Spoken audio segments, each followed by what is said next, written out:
안녕하세요. 상담 이론 실제 과목의 나인숙 교수입니다. 자, 코로나로 인하여 첫 인사를 온라인을 통해서 하게 되었습니다. 여러분들의 입학을 진심으로 축하합니다. 이번 한 학기 동안 상담 이론과 실제라는 과목으로 여러분과 함께 유용하고 재미있는 수업이 되도록 최선을 다하겠습니다. 오리엔테이션은 수업 계획서를 참고해 주시면 되겠습니다. 여러분들이 온라인 수업만으로는 이해가 어려우니 꼭 교재를 먼저 읽어주시기 바랍니다. 오프라인 수업 때 여러분들의 예쁜 모습 보기를 기대합니다. 자, 오늘은 제 1장 상담이란 무엇인가에 대해서 생각해 보려고 합니다.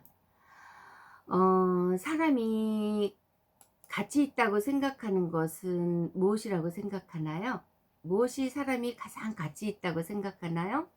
사람마다 다르죠. 어떤 사람은 다른 사람을 기쁘게 하는 것을 최우선으로 생각하는 사람이 있는가 하면 동물을 돌보는 사람, 애연가, 동물 보호사, 또 눈에 보이지 않는 영혼을 가장 소중하게 여기는 종교가, 또 건축가 등등 이처럼 무엇인가에 대해서 가치를 매기고 순위를 정할 수 있다는 것은 우리 주변에 많은 사물과 함께 있기에 가능한 일입니다.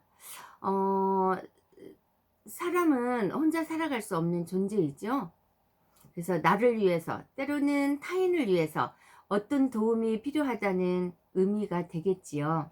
서로 돕고 살아가는 인간의 다양한 일들 중에 타인과 상호소통을 통해 문제를 해결하는 상담에 대해서 살펴보려고 합니다. 상담이라는 말이 참 자주 쓰입니다. 내담자가 상담자를 찾아와 자신의 고민을 털어놓는 일, 그리고 교사가 학부모와 학생들에게 상담하는 일, 때로는 선후배가 술 한잔 하면서 인생 상담을 하는 일 등등 상담이라고 하지요. 심지어 물건을 하나 사러가도 상담을 받고 초이스를 합니다. 병원 상담, 전화로도 몇 가지 또 이야기를 나누고 나면 상담은 누구였습니다 라고 말을 합니다. 요즘에 콜센터 전화 이런 것도 상담에 해당이 되겠지요. 어느 사이의 상담은 우리 삶에 깊숙이 들어와서 친숙한 용어가 되었습니다. 하지만 쉽게 사용하는 만큼 상담이라는 말에 대하여 정확한 이해가 필요하겠지요. 상담은 눈으로 보이지 않는 사람의 마음을 만지는 일인 만큼 그 이상의 노력과 인내, 열정이 어우러져야 하고 오랜 시간에 걸쳐 이루어지는 작업이자 활동이기 때문입니다. 오늘 이 일장에서 우리 생활 주변에 흔하게 사용하고 있는 상담이라는 용어의 진정한 의미를 알아보고 상담이 진행되는 과정들을 살펴봄으로써 상담에 대한 이해를 돕고자 합니다. 우리가 고민거리에 대해서 일상적인 대화, 이거를 상담이라고도 하지요. 그래서 상담에 대한 정확한 이해가 필요하겠지요.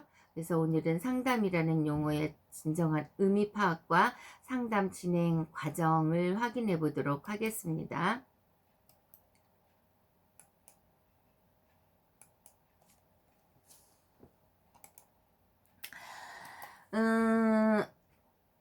여러분이 머릿속에 이 강의를 들으면서 질문을 생각해 보세요. 상담은 무엇이라고 생각하는가? 두 번째 질문은 상담은 어떤 사람에게 필요하다고 생각하는가? 세 번째는 사람들이 심리적으로 힘들어하는 이유는 무엇이라고 생각하는가? 그리고 네 번째 상담은 어떻게 이루어지는가? 이런 질문을 머릿속에 네 가지를 안고서 이 강의에 임해주면 좋겠습니다. 자, 상담의 의미와 필요성. 상담의 뜻이 무엇일까요? 상담이 뭐예요? 상담은 전문적인 훈련을 받은 상담자, 그리고 심리적인 어려움을 겪고 있는 내담자, 그리고 상담자와 내담자 사이에서 상호작용을 해가며 나눌 수 있는 문제 해결 및 행복한 삶을 돕는 과정, 이 세 가지가 상호작용하면서 이루어지는 상담이 바로 상담의 의미라고 할 수 있겠습니다. 자, 상담에서 세 가지가 필요하지요. 누구누구? 상담자, 네, 그리고 내담자. 그리고 상담자와 내담자가 서로 상호작용을 할 수 있는 문제 해결의 그 실마리죠. 자, 이게 필요하다고 할 수 있겠습니다. 자, 그러면 상담의 의미와 의미에 대해 생각해 봤고요. 우리가 필요성에 대해서 조금 더 생각해 보고자 합니다. 상담이 필요한 사람은 누구일까요? 왜 필요할까요? 무엇 때문에 상담이 필요할까요?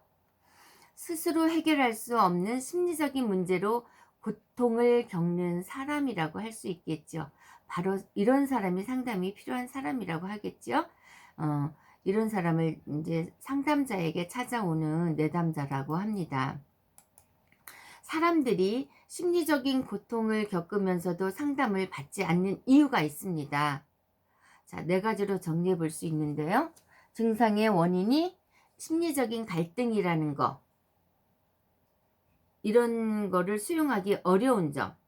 두 번째는 공동체 의식이 강한 문화적인 영향을 미치고요. 세 번째는 심리적인 문제를 다른 방법으로 해결하려고 합니다. 그리고 네 번째는 타인을 의식하는 문화 때문에 바로 심리적인 고통을 겪으면서도 상담을 받지 않는 이유라고 할 수 있습니다. 이렇게 네 가지 상담을 받지 않는 이유를 들 수 있습니다. 자, 그래서 새로운 한국식 상담의 문화가 필요하겠죠. 어떤 나하고 친한 친구가 오늘 상담을 받고 왔다고 하면 이상하게 보는 문화, 이런 거를 말할 수 있겠어요. 자, 이런 것을 다 저버리고 새로운 한국식 상담의 문화가 필요하겠습니다. 자, 그 다음으로는 상담의 목표에 대해서 생각해 보려고 합니다. 상담의 목표는 내담자의 문제 해결, 두 번째는 환경에 대한 적응, 세 번째는 내담자의 발달 및 효율성 향상, 네 번째는 문제 발생의 예방, 이렇게 네 가지를 들 수 있는데요. 이거를 상담의 일반적인 목표라고 할 수 있겠지요. 그래서 상담의 목표 설정을 할 때에 상담자와 내담자가 서로 합의해서 정해야 돼요. 단독적으로 상담자가 일방적으로 정해주면 안 되고 내담자가 마음대로 또 정하는 것도 아니죠. 자, 두 번째는 구체적이어야 돼요. 그리고 현실 가능한 것이어야 돼요. 이런 것들을 목표로 정해야 된다는 거죠. 그 다음으로는 내담자의 문제를 전반적으로 설명할 수 있도록 해야 되겠습니다. 이게 상담의 목표 설정을 하는 것이라고 할 수 있겠습니다. 자, 상담의 일반적인 목표 하나씩 살펴보도록 하겠습니다. 첫 번째, 내담자의 문제 해결이라 그랬죠. 내담자가 문제를 어떻게 해결할까요? 내담자들이 이제 상담자에게 문제를 가지고 옵니다. 내담자의 문제를 해결을 받고 싶어서 오지요. 그래서 내담자들이 자신을 힘들게 하는 문제가 사라지는 것을 통해서 상담이 성공적으로 끝났다고 인식을 할 수 있지요. 문제가 해결됐으니까. 그리고 내담자가 상담자에게 호소했던 주 문제가 해결하는 것이 상담의 가장 중요한 목표라고 할 수 있겠습니다. 고로 상담의 일반적인 목표 첫 번째는 내담자의 문제 해결인 것이죠. 자, 상담의 일반적인 목표 두 번째는 환경에 대한 적응입니다. 내담자는 상담이 끝난 뒤에도 자신의 삶의 영역에서 대인관계, 친구와의 대인관계가 잘 되는지, 그리고 의사결정을 스스로 잘 하는지, 그리고 문제 해결이 다 해결됐는지, 이런 것들을 다양한 부분에서 어려움을 다시 경험할 수가 있지요.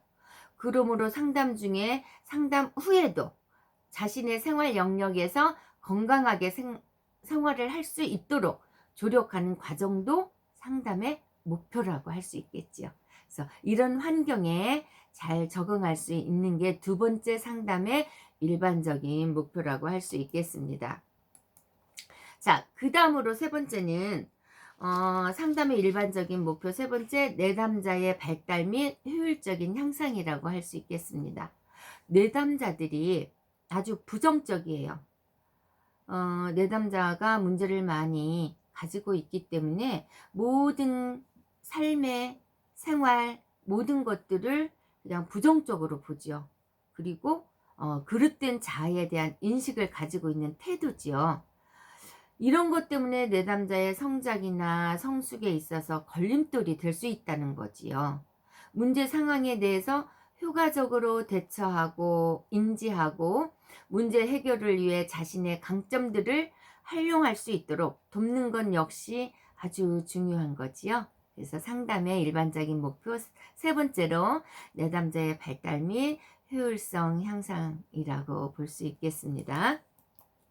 자, 상담의 일반적인 목표 마지막으로 네 번째입니다. 네 번째는 문제 발생의 예방입니다. 상담이 끝난 후에 내담자가 어려움을 잘 해결해 나가고 그리고 내면의 건강한 성장을 위해 부적응 행동의 원인을 정확하게 파악하고 내가 뭘 적응을 못하는지 내 행동 중에서 어떤 것이 적응을 못하는 원인인지 내 행동의 원인인지 이걸 정확하게 파악하고 그리고 그 원인을 제거하기 위해서 적절한 상담적인 접근을 하는 것도 상담의 중요한 목표이겠지요. 우리 집의 생활에서 싱크대에 아니면은 네 세수할 때 물이 하수구가 막혔어요. 그러면 어떻게 하면 될까요? 네, 그 하수구를 뚫으면 되지요. 바로 그것입니다. 문제 발생의 그 원인 제거를 위해서 그 원인 제거를 해주면 바로 해결이 되는 거지요.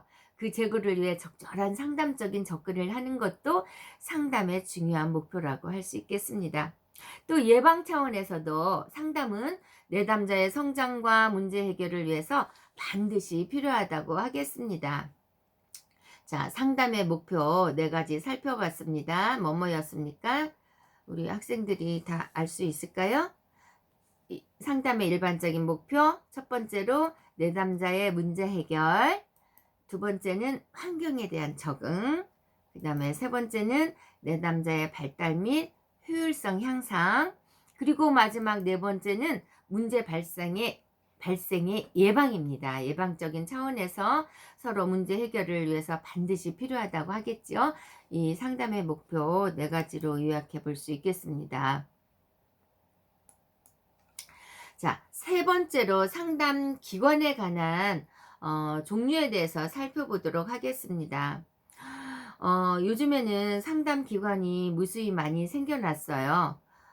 여기 여러분이 지금 이 화면에 나와 있는 PP 자료에도 보시면 아시겠지만 이렇게 종류들이 많이 있어요.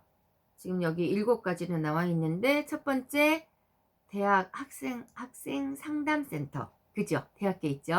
그 다음에 두 번째는 청소년 상담복지센터.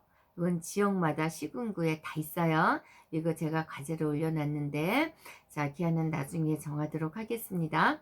세 번째, 여성 관련 상담센터. 네, 여성들이 아무래도 성폭력이랄지 이런 상담들이 많다 보니 여성 관련해서 상담센터가 많이 있죠. 자, 네 번째는 이제 나라에서 공립 상담센터만 운영하기에는 역부족인 거죠. 그래서 사설 민간 상담센터들이 많이 생겨나고 있어요. 또 사설 민간 센터들이 잘 활용도 하고 또 진행도 잘 하고 있어요. 자, 다섯 번째는 복지기관 상담센터가 있고요. 여섯 번째는 직업 및 진로 상담센터가 있습니다. 그리고 마지막 일곱 번째 기타 상담센터 단도박이랄지 이런 것들 또 뒤에서 설명을 제가 할 거예요. 이렇게 7가지로 크게 상담기관의 종류를 나눠볼 수 있겠습니다.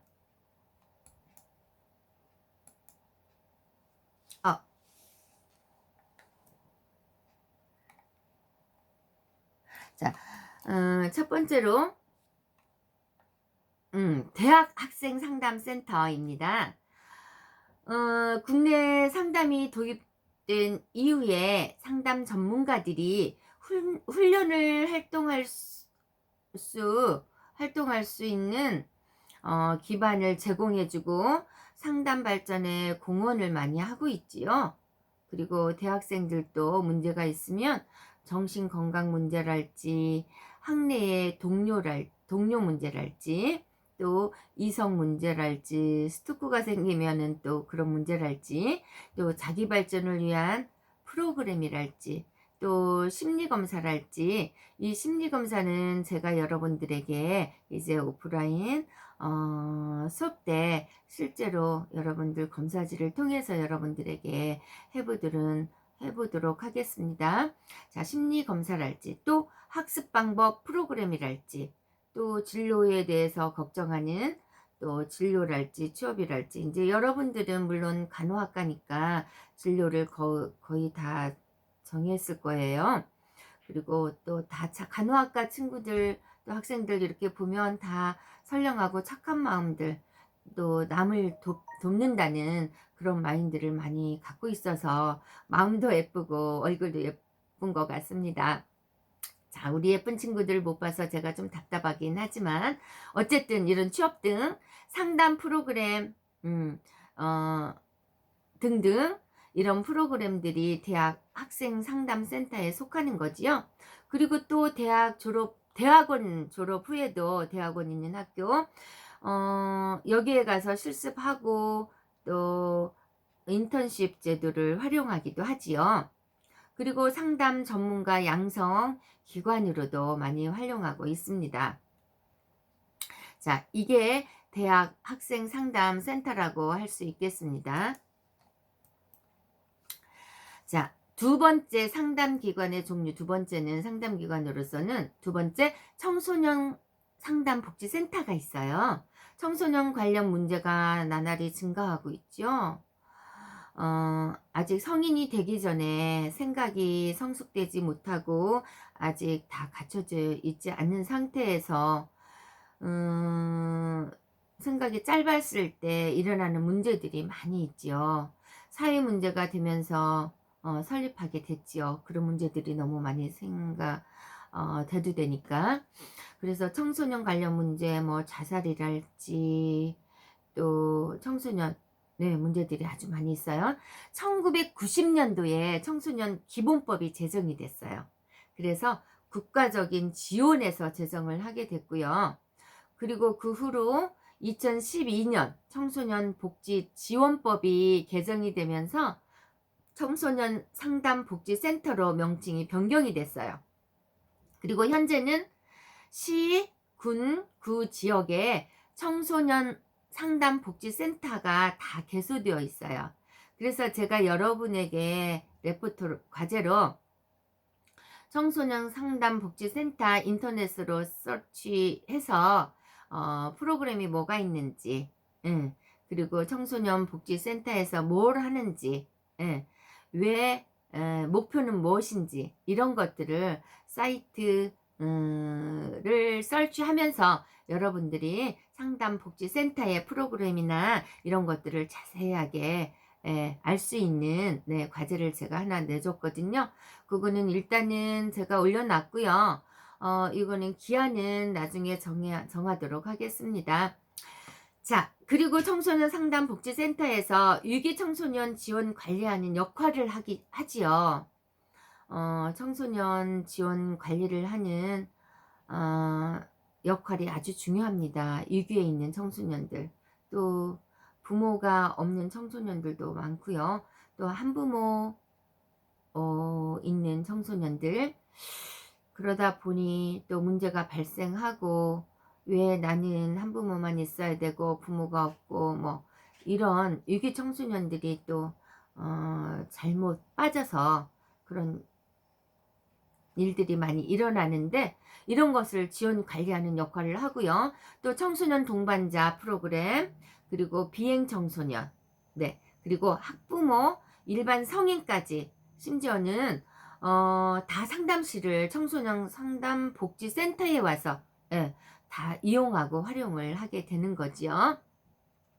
자, 세 번째는 상담기관의 세 번째, 여성 관련 상담센터입니다.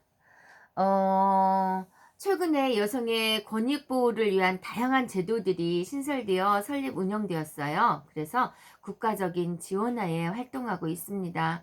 요즘에 뭐 미투랄지 여성에 관련돼서 뭐 스토커랄지 남자친구와 어느 정도 사귀고 헤어졌는데 뭐 "너 아니면 뭐 나는 뭐 너를 죽여버릴 것이다." 막 무서운 일들도 많이 일어나고 있지요.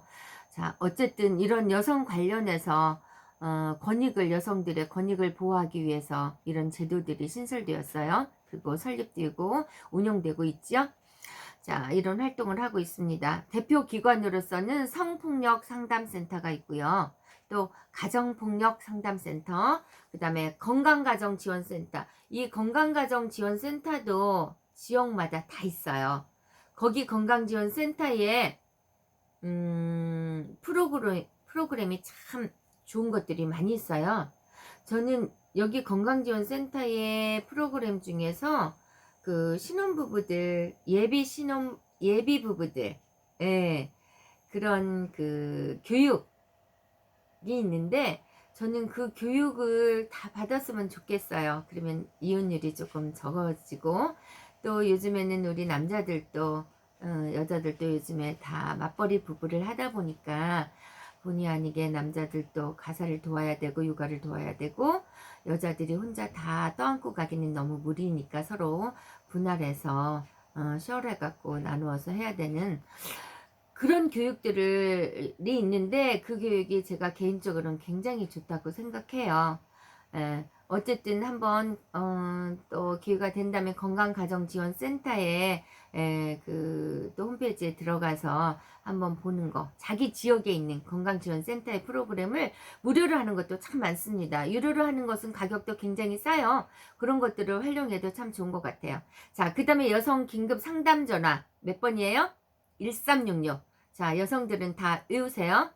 1366. 뭐 남자들도 당연히 외워야 되겠죠. 동생, 누나. 예. 여성 긴급 상담 전화 1366이 설립되어 있습니다. 자, 세 번째 여성 관련 상담 센터에 대해서 알아봤고요.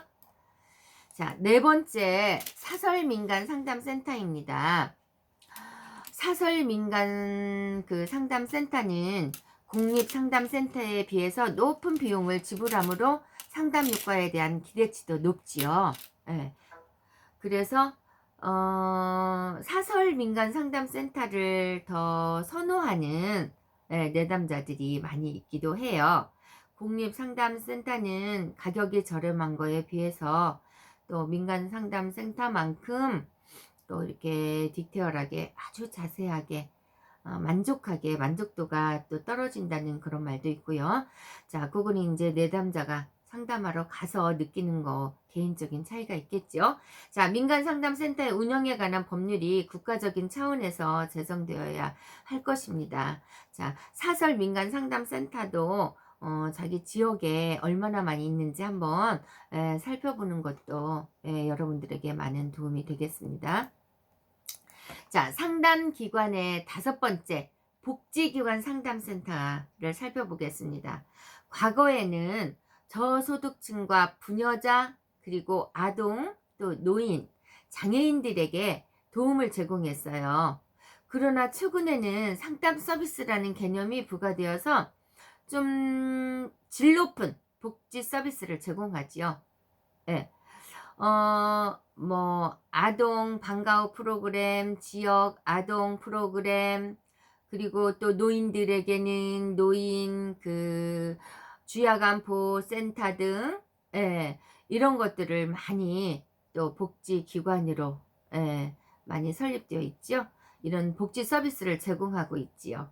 그리고 사회복지사 중심보다는 상담 전문가들이 많이 진출해야 되겠죠, 앞으로는. 자, 더 많은 상담 전문가들이 나와서 이런 사회복지 그 중심의 더 좀 수준 높은 복지기관 상담센터에서 많이 활동을 하기를 바람하지 않습니다. 자, 다음으로는 여섯 번째, 상담기관의 여섯 번째, 직업 및 진료상담센터입니다. 지역별로 노동부 산하 고용안정센터가 설립되어 있지요. 직업상담을 담당하는 전문가 배출 제도, 또 직업상담사 자격제도 운영, 그리고 고용지원센터에서는 취업 알선, 또 직업 관련 검사 실시하고 해석하는 거, 예. 그리고 취업 준비 프로그램 실시, 예. 실업자에 대한 실업급여 실시, 예. 실업자들이 지금 우리 코로나로 인해서 굉장히 많이 퍼센티지가 많아졌는데, 실업급여를 많이들 신청해서 또 혜택을 받는 그런, 또 직업훈련도 이용을 하는 프로그램들이 많이 있고요. 고용지원센터로 사이트를 들어가 보시면 취업에 대한 알선, 이런 것들이 많이 나와 있습니다.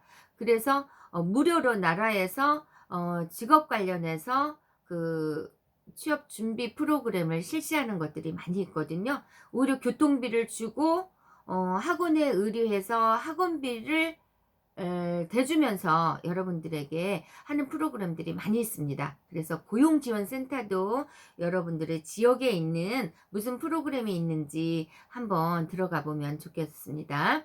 심리적인 그런 문제 도움 프로그램을 진행하고요. 또 진로 관련 전문 상담자들이 많이 확대해서 이런 그 디테일한 부분들, 구체적인 거, 이런 어려운 거, 지금 고용으로 인해서 어려운 것들을 상담을 해주는 전문 상담가들이 많이 확대되기를 바랍니다. 자, 상담기관 6번째로 직업 및 진로 상담센터까지 살펴봤습니다. 마지막으로 기타 상담센터가 있습니다.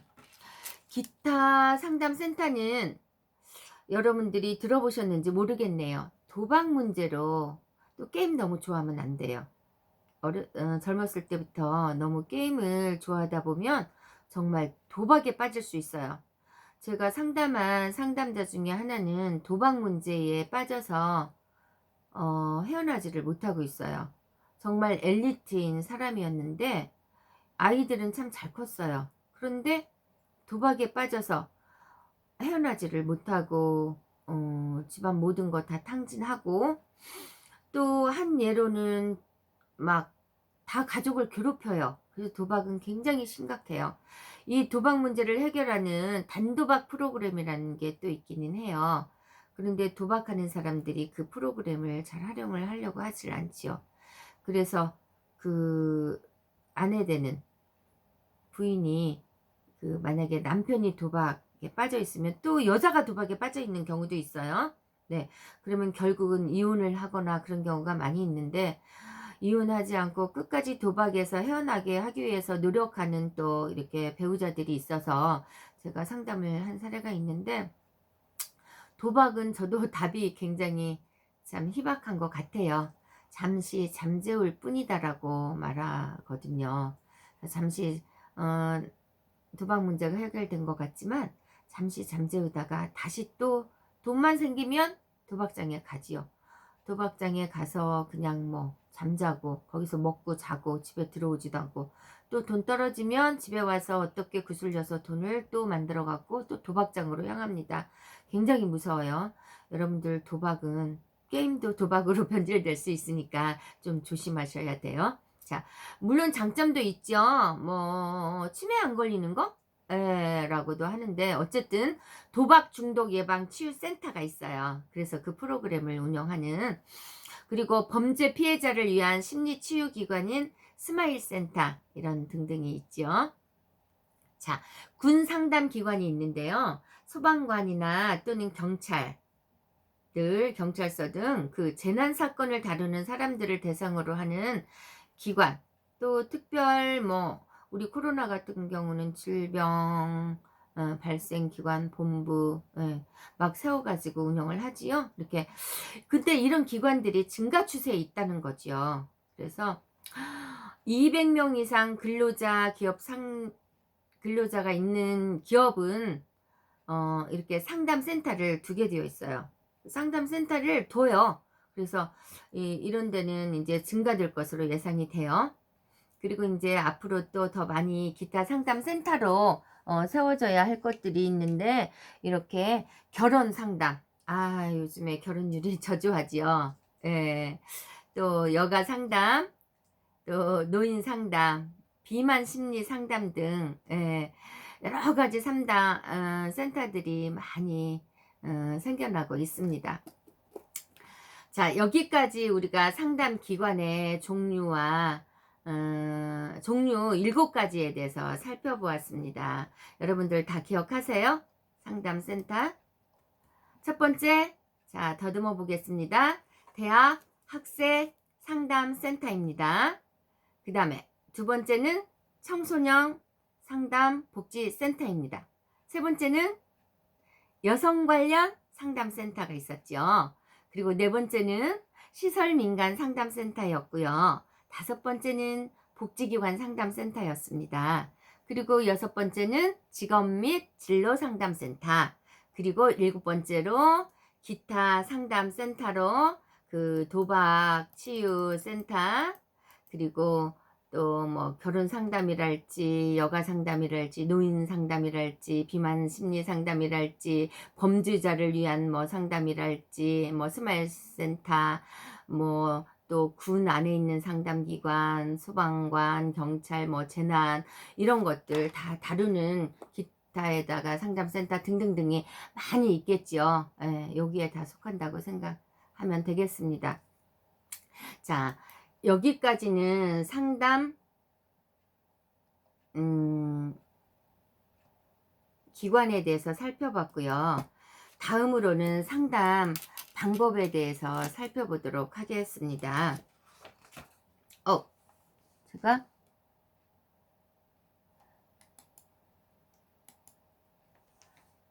자, 상담 방법은 두 가지가 있습니다. 대면 상담과 매체 활용 상담. 제가 퀴즈로 냈습니다. 자, 상담 방법의 두 가지는 무엇이 있을까요? 자, 대면 상담과 뭐라고요? 매체 활용 상담. 자, 대면 상담은 뭐가 있을까요? 면대면 대화를 할 수 있겠죠. 그리고 일반적이고 전통적인 방법이라고 할 수 있겠어요. 대면 상담은. 그리고 비언어적인 요소를 관찰이 가능하죠. 그리고 또 놀이지도랄지 음악치료랄지 미술치료, 연극, 이런 것들을 통해서 치료를 할 수 있는, 이런 것들을 활용해서 진행이 가능한 게 바로 대면 상담이지요. 예. 그리고 두 번째는 매체 활용 상담이라고 할 수 있습니다. 매체 활용 상담 뭐가 있을까요? 여기 나와 있는 것처럼 사이버 상담. 예, 사이버로 이메일을 보내거나 뭐 카톡을 하거나 쪽지를 보내거나, 예, 또 전화 상담을 하거나 뭐 화상 채팅을 뭐 하거나 또 편지를 뭐 쓰거나 등등등등, 예, 상담, 사이버 상담이라고 할 수 있습니다. 그리고 장점이라고는 신분 노출이 안 되지요. 그쵸? 예. 그리고 자유로운 감정을 표출할 수가 있겠지요. 예. 왜냐면 상담을 하다 보면 나쁜 좀 부정적인 감정들이 많이 노출되니까 어떤 때는 뭐 편지를 쓰다가 뭐 나쁜 소리도 XS야 뭐 나올 수도 있을 것 같고요. 예. 또 장점으로는 상담 시간이 자유로울 수 있겠죠. 예. 그리고 또 비용도, 예, 적게 들어가고요. 단점이 있죠. 매체 활용 상담의 단점으로는 관계 형성이 조금 어려울 수 있죠. 지금 여러분들과 저하고도 매체 활용을 통해서 온라인 수업을 하고 있죠. 예. 좀 뭐 중간에 뭐 교수님 저 뭐 이거 질문하고 싶어요. 당장, 예, 좀 어려울 거고, 예, 관계 형성이 좀 어려울 수 있겠어요. 근데 이제 일시적이고요. 예, 표면적일 수 있고요. 내담자의 문제를 깊이 있게 해결하지 못해요. 왜냐면 상담을 하다 보면 상담자는 내담자의 비언어적인 표정, 몸짓, 행동, 이런 것들을 다 관찰함으로써 상담을 들어가거든요. 그래서 내담자의 그런 문제들을 깊이 있게 해결하지 못한다는 단점이 매체 활용 상담이라고 볼 수 있겠습니다. 자, 뭐 매체 활용 상담을 하다가 나중에는 그 상담자가 또 마음에 들고 또 대면 상담의 필요성이 있다고 생각하면 대면 상담으로 또 그 다음에 바뀌어줄 수가 있겠습니다. 자, 마지막으로 우리나라의 그 상담의 발전에 대해서 생각해 보려고 합니다. 사실은 여기까지 하고 조금 쉬었다가 그 다음에 수업을 해야 되는데 일단은 자, 우리나라 상담 발전에 대한 것을 생각해 보기로 하겠습니다. 자, 첫 번째 뭐예요? 근대 학교 교육 발전으로 인한 우리나라 상담의 태동이지요. 두 번째는 학생생활연구소의 개소로 인한 본격적인 상담 교육 과정의 설립이라고 하겠습니다. 세 번째는 학교의 설립으로 인한 상담학의 독립과 발전이라고 할 수 있겠습니다. 자, 네 번째는 한국적 상담으로의 변화와 발전 모색이라고 하겠습니다. 자, 요거 우리나라 상담의 발전에 있어서 역사적인 그런 공부를 하게 되는데요. 근대 학교 교육의 발전으로 우리나라 상담이 태동이 됐지요. 그래서 상담의 시작은 우리 교육기관이 중심이 되었기 때문에 초기 우리나라 상담을 이야기하려면 학교 상담과 연관지어서 살펴보는 것이 가장 적절하다고 하겠습니다. 자, 우리나라 상담의 발전 과정을 살펴볼 때 연도를 생각하지 않을 수 없겠지요. 그리고 상담이